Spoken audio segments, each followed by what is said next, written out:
lasă pe tine.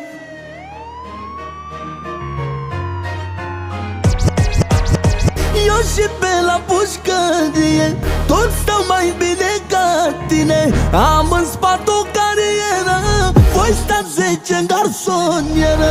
Eu 15.000 la cântare, tu 30 cu finalizare.